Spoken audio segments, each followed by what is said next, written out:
येवला तालुक्यात पावसानं दमदार हजेरी लावली नसल्यानं उत्तर पूर्व भागात पाणी टंचाईचं संकट अधिक गळत होताना दिसतंय। अनेक गावांमध्ये नागरिकांना पिण्याच्या पाण्यासाठी वणवण करावी लागत असून प्रशासनावरही मोठा ताण निर्माण झालाय। येवला तालुक्यात 44 गावं आणि 70 वस्त्यांवर टँकरद्वारे पाणी पुरवठा सुरू आहे। टँकरची संख्या आता 11ने वाढवण्यात आली। मंत्री छगन भुजबळ यांच्या विशेष प्रयत्नातून हा पाणी पुरवठा सुरू असल्याची माहिती प्रशासनाला दिली आहे। मात्र पाऊस आणखी लांबल्यास परिस्थिती अधिक गंभीर होण्याची शक्यता व्यक्त केली जाते।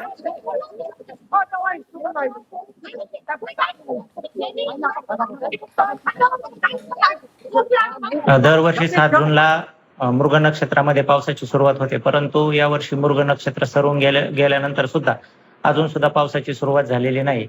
येवला तालुक्याचा जो उत्तर पूर्व भाग आहे तो दुष्काळी भाग आहे आणि दरवर्षी त्या ठिकाणी टँकरची आवश्यकता भासते।